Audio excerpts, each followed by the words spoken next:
दोस्तों आप सभी के लिए बहुत बड़ी खुशखबरी है। ओरिएंटल इंश्योरेंस कंपनी की तरफ से 500 पोस्ट की वैकेंसी आई है, 500 असिस्टेंट पोस्ट की वैकेंसी आई है। तो बहुत ही अच्छी अपॉर्चुनिटी उन बच्चों के लिए जो बैंकिंग एग्जाम की तैयारी कर रहे हैं, क्योंकि दोनों का सिलेबस ऑलमोस्ट सेम है। दोनों का जो प्रीलिम्स का और मेंस का पैटर्न है वो भी एकदम सेम है। ठीक है, तो अगर आप बैंकिंग एग्जाम की तैयारी कर रहे हैं तो ऑटोमेटिकली आपको इसकी तैयारी हो जाएगी, आपको अलग से कुछ पढ़ने की ज़रूरत नहीं है। ठीक है, तो इंपॉर्टेंट डेट्स की बात करें तो 2 तारीख से आप इसके लिए अप्लाई कर सकते हो, 17 तारीख आखिरी डेट है। ठीक है, इसका जो सबसे अच्छी बात ये है कि इन्होंने प्रीलिम्स एग्जाम की डेट पहले ही दे दी है। 7 तारीख मतलब 7/9/2025 को प्रीलिम्स एग्जाम होने वाला है और 28/10/2025 को मेंस एग्जाम होने वाला है। ठीक है, जो इनके एडमिट कार्ड है, कॉल लेटर्स है, वो 7 दिन पहले एग्जामिनेशन के बाद, जैसे ये 7 तारीख है तो 1 तारीख या फिर 1 तारीख से पहले इसका एडमिट कार्ड आपको मिल जाएगा। ठीक है, तो इसमें आपको कोई भी डाउट नहीं होगा। आगे बढ़ते हैं। और सबसे इंपॉर्टेंट बात इसमें ये है कि जो ये वैकेंसी है वो स्टेट वाइज निकली हुई है, तो आपको उस स्टेट की लैंग्वेज आना जरूरी है। ठीक है, अगर मान लो आप किसी और स्टेट से अप्लाई करते हो तो आपको वहाँ पर पेपर देने जाना पड़ेगा।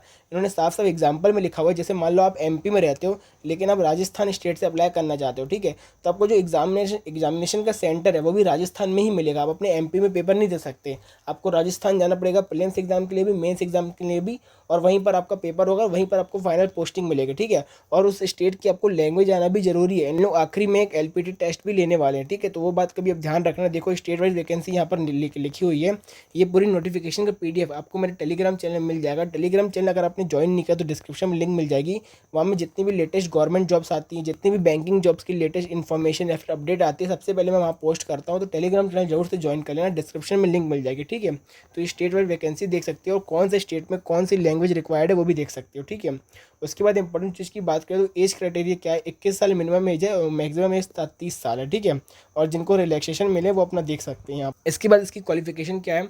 कोई भी बच्चा अगर ग्रेजुएट है किसी भी यूनिवर्सिटी से तो वो इसके लिए अप्लाई कर सकता है। साथ में इसकी एक और क्वालिफिकेशन ये है कि आपने 10th में या 12th में या फिर ग्रेजुएशन लेवल में आपने इंग्लिश जरूर पढ़ी होनी चाहिए। मतलब आपका मतलब जैसे आपने ग्रेजुएशन में पढ़ाई की हो तो उसमें ऐसा इंग्लिश एक सब्जेक्ट जरूर होना चाहिए। अगर आपने ग्रेजुएशन में इंग्लिश बिल्कुल नहीं पढ़ी है तो आप इसके लिए अप्लाई नहीं कर सकते। या फिर तो ग्रेजुएशन में होनी चाहिए, या तो 10th में होनी चाहिए, या 12th में होनी चाहिए। ठीक है, इन सारे किसी में भी एक में अगर आपने इंग्लिश सब्जेक्ट को पढ़ा है तो ही आप इसके लिए अप्लाई कर सकते हो। ये चीज़ ध्यान रखना आप। ठीक है, ये एलपीटी के बारे में लिखा हुआ है, मैंने आपको समझा दिया। उसके बाद इंपॉर्टेंट चीज़ की बात करें तो प्रीलिम्स का पैटर्न जैसे जो बैंकिंग एग्जाम का पैटर्न होता है, चाहे वो एसबीआई क्लर्क का होता है चाहे आईबीपीएस क्लर्क का, पूरा सेम पैटर्न होने वाला है। और उसका जो लेवल है वो भी सेम ही रहने वाला है। जैसा लेवल आपको एसबीआई क्लर्क का दिखता है सेम लेवल इसका भी रहने वाला है। सेम टेस्ट होगा, सेक्शनल टाइमिंग दी है, सेक्शनल कट ऑफ भी होने वाले हैं। तो ये चीज़ को आप ध्यान रखना। मेंस का पैटर्न जैसे एसबीआई क्लर्क या फिर आईबीपीएस क्लर्क का मेंस का पैटर्न होता है, सेम चीज़ वही होने वाली है। सेक्शनल टाइमिंग दी हुई है और सेक्शनल कट ऑफ भी होने वाला है। ये चीज़ आप ध्यान रखना। ठीक है, इसलिए मैं कह रहा हूँ अगर आप बैंकिंग एग्जाम की तैयारी कर रहे हैं तो जरूर इसके लिए अप्लाई कीजिएगा, क्योंकि दोनों का सिलेबस और पैटर्न बिल्कुल सेम है। आपको अलग से कुछ नहीं पढ़ने की ज़रूरत पड़ेगी, आपको सिर्फ एक की तैयारी करनी पड़ेगी, आपके दोनों काम हो जाएंगे। ठीक है, इसके बाद जैसे मैंने आपको बताया रीजनल लैंग्वेज टेस्ट के बारे में उन्होंने एक्सप्लेन किया हुआ है यहाँ पर। और ये एग्जामिनेशन का सेंटर देख सकते हो। अगर आप किसी और स्टेट से अप्लाई करना चाहते हो तो वहाँ के आप सेंटर देख सकते हो, कौन कौन से सेंटर आपको मिल सकते हैं। ठीक है, मैंने यहाँ यूपी और एमपी के मार्क कर दिए, आप देख सकते हो। इसके बाद ये मेंस एग्जामिनेशन के सेंटर है, ये सारी चीज़ें आप देख सकते हो। फॉर्म फीस की बात करें तो ST SC PWD वालों के लिए 100 रुपये फीस है।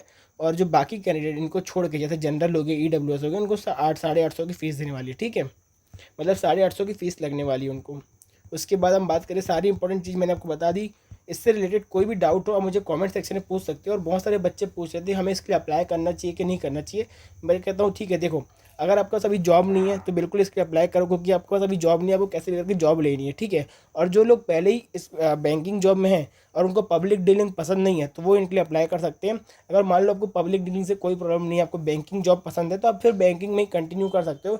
या फिर आपको हो सकता है कि आपको ज़्यादा सैलरी की चाह, आपको ज़्यादा ग्रोथ चाहिए, तो आप बिल्कुल इसके लिए अप्लाई कर सकते हो। ठीक है, लेकिन एक बात मैं बता दूँ कि इसका जो फ्यूचर है वो बिल्कुल अनसिक्योर्ड है, ये कभी भी प्राइवेट हो सकता है। ऐसी बहुत सारी बातें चलती रहती है। ठीक है, तो आप उन बातों को भी ध्यान में रखना। ठीक है, इसके अलावा कोई भी डाउट हो मुझे कमेंट सेक्शन में पूछ सकते हो। चैनल पर ना तो सब्सक्राइब कर लो, टेलीग्राम चैनल ज्वाइन नहीं किया तो डिस्क्रिप्शन में लिंक मिल जाएगी। तब तक के लिए गुड बाय।